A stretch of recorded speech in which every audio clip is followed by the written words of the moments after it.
마르셀 프루스트의 잃어버린 시간을 찾아서는 1913년에서 1927년에 걸쳐 간행된 작품으로 과거는 풍화되어 잊혀지는 것이 아니라 무의식적 기억으로 남아있다가 초시간적 감각을 계기로 되살아난다는 사실을 지적하고 있다. 그는 1871년 부유한 집안에서 태어났다. 평생 따로 일을 할 필요가 없을 정도였다. 하지만 태어날 때부터 병약해 9세 때 신경성 천식 발작을 일으킨 이후로 평생 이 고질병을 앓았다. 이후 콩도르세 고등학교를 나와 파리대학교 법학부로 진학했는데 그 사이에 벌써 문학적 재능을 드러내 동인 잡지나 상징판 문예지 등의 시와 수필, 단편소설 등을 발표하기도 하고 여러 사격의 모임이나 문학살롱에 출입하기도 했다. 그는 잃어버린 시간을 찾아서에 착수할 때까지 수년 동안 존 러스킨의 연구와 번역이나 소설 형식의 평론을 시도하면서 나중에 잃어버린 시간을 찾아서에 수록할 만한 주제를 모색했다. 1905년 어머니가 아버지에 이어 2년 만에 57세를 일기로 세상을 떠나자 아들은 세상을 뒤로하고 코르크로 벽을 바른 방에 틀어박혔다. 친구들에게나 간혹 편지로 소식을 전하며 평생 독신으로 세상을 등지고 살았다는 표현이 아마 맞을 것이다. 그는 그렇게 무려 17년간을 고독 속에 침잠하다가 세상을 떠났다. 1909년 가을에 드디어 잃어버린 시간을 찾아서에 착수해 1911년에 제1편 수학내 집적으로를 집필했는데 출판사를 찾기 힘들어서 하는 수 없이 1913년에 그라세사에서 자비로 출판했다. 제2편 꽃핀 소녀들의 그늘에서는 제1차 세계대전 때문에 1919년에 누벨르비 프랑세즈에서 출판되어 콩쿠르상을 받았다. 그이 프루스트는 다가오는 죽음과 숨막히는 경쟁을 하면서 작품의 완성을 서둘렀지만 1922년 11월 제5편 갇힌 여인을 추구하다가 중반에 폐렴으로 사망했다. 후반에 해당하는 3분의 1은 초고 상태로 남겨져 사후에 출판되었다. 아인슈타인이나 프로이트의 문학판으로 평가되는 잃어버린 시간을 찾아서는 독자들이 가장 적은 작품에 속한다. 그 이유는 프루스트를 읽는 것이 결코 단순하지 않기 때문이다. 독자들이 감내해야 하는 도전은 엄청나다. 우선 그것이 무려 4,000쪽에 달하는 대하소설이라는 점을 들 수 있다. 또한 복잡한 문체와 잘 다듬어진 우아한 표현들을 복잡다단하게 엮은 문장들도 소화하기 어려운 장애물이다. 그런데 이런 복잡함의 극치는 아마도 이 작품이 통념적인 의미에서 줄거리를 갖추고 있지 않다는 사실에서 연유할 것이다. 이 소설은 한 인간의 의식이 자기 자신의 정체를 찾아가는 과정을 그린 작품이다. 웹 세계에서 발생하는 모든 사건들은 내면 세계의 1인칭 화자의 시각을 통해 철저하게 걸러진다. 그런데 이 과정이 쉽게 읽히지 않기 때문에 혼란스러움이 점점 가중되는 것이다. 프루스트 연구가 헤럴드 마치가 지적한 대로 그런 비교는 사실 프로이트나 아인슈타인을 잘 모르는 사람들이 한 것이다. 프루스트는 인터뷰에서 자신의 대작을 무의식에 관한 일련의 소설이라고 정의한 바 있다.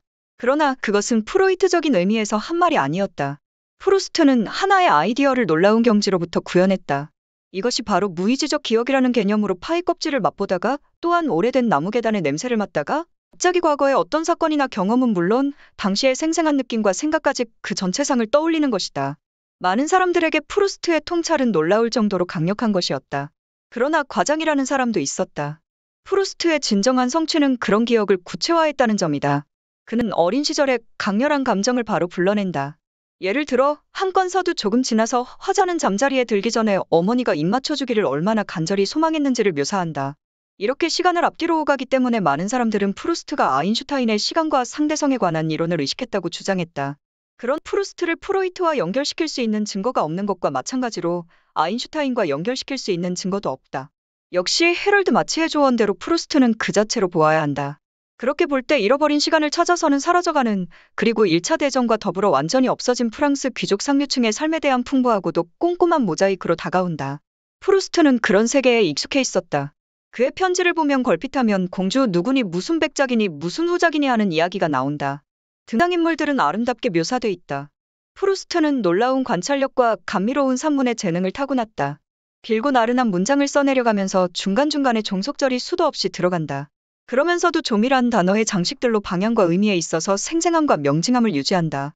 프루스트를 베르그송이나 보들레르, 졸라와 결부시키고 싶어하는 사람도 있고 그렇게 하기도 하지만 그의 서술은 글쓰기로서 작동한다. 그거 충분하다. 이 소설에는 시간의 흐름 속에서 융합되어가는 서로 다른 두 개의 세계가 교차한다. 화자인 나의 소년 시절을 환기시키는 것으로 이 소설은 시작된다. 소년이 매년 휴가를 보내러 간 시골 마을 콩브레에는 두 개의 산책길이 있다. 하나는 파리의 부르주아인 스왕가의 별장으로 향하는 길로 그곳에는 스왕 집안의 딸 질베르트가 살고 있다. 또 하나는 중세 때부터 내려온 명문계를 망특 공작 부인의 저택으로 향하는 길이다. 이 두 갈래 길은 소년인 나의 마음에 자리 잡고 있는 두 가지 동경의 방향을 상징하는데 소설은 이 두 개의 세계가 세기 말에서 제2차 세계대전 직후까지의 시대를 배경으로 해서 서로 교차하며 융합해가는 형태로 전개된다. 나는 파리에서 다시 만난 질베르트와의 아련한 첫사랑이 깨진 뒤 할머니와 노르망디 해변에 발베크로 가고 그곳 해변에서 알게 된 소녀 알베르틴에게 끌린다. 사격의 사람들이 모이는 이 피서지에서 나는 또한 게르망트 가문의 생루와 샤를리 등의 친구를 얻는다. 그 뒤 파리로 돌아간 나는 그들의 지도를 받으며 동경하던 생제르맹가의 귀족 사회에 조금씩 편입되어 가고 샤를리를 중심으로 한 기괴한 소돔의 거리도 엿본다.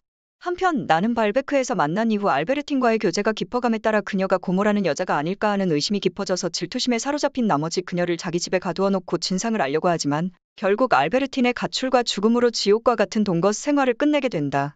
인생에 대한 꿈도 작가가 되겠다는 희망도 잃은 채 막막한 기분으로 두 번째 요양지에서 파리로 돌아온 나는 초대를 받아 게르망트 대공의 저택으로 가는 도중에 저택 안뜰에 울퉁불퉁한 자갈에 발이 걸린다. 그러다 갑자기 말할 수 없는 행복감과 함께 산마르코 사원의 세례당에 있던 울퉁불퉁한 자갈과 베네치아의 도시가 떠오른다. 그것은 마들렌 과자의 체험과 같이 무의식적 기억이 나타난 것으로 나는 이런 과거와 현재에 공통되는 초시간적 감각이야말로 존재의 본질을 나타내고 이 기적만이 잃어버린 시간을 발견할 수 있는 힘을 가지고 있다는 사실을 이해한다. 살롱에서 만난 옛 지인들은 모두 놀라울 정도로 나이가 들었다. 죽은 생루라 질베르트 사이에서 태어난 딸이 눈앞에 나타났을 때 나는 이 소녀 속에 자신이 소년 시절에 동경했던 두 개의 방향이 하나로 연결되어 있는 것을 본다. 이렇게 해서 나는 시간의 파괴를 초월해 영원히 무너지지 않는 세계의 존재를 알게 되고 드디어 글을 쓰겠다는 결심을 한다. 잃어버린 시간을 찾아서의 주인공 나는 작품 속에서 살아 움직이기보다는 관찰하는 것을 주된 일로 삼고 있다. 이 작품에서 주인공은 마음에 비친 자연 세계의 관능적인 아름다움이나 극의 미세하고 추악한 인간의 모습을 정교한 렌즈처럼 찍어내기도 하고 자신의 내면으로 다가왔다가는 멀어지는 감정과 감각의 기복을 가만히 맛보는 것을 주요 임무로 하는 일종의 어점, 말 그대로 정확한 의미에서의 반주인공이라고 할 수 있다. 곧 이 소설의 특징은 현실 세계에서 일어나는 다양한 사건을 그대로 묘사하는 것이 아니라 주인공이라는 관찰 기계를 통해 체험된 말로 표현하기 힘든 감각이나 심미를 매우 호흡이 길고 환기적인 문제를 사용해 표면으로 끌어내는 데 있다. 다음은 잃어버린 시간을 찾아서의 개략적인 내용이다.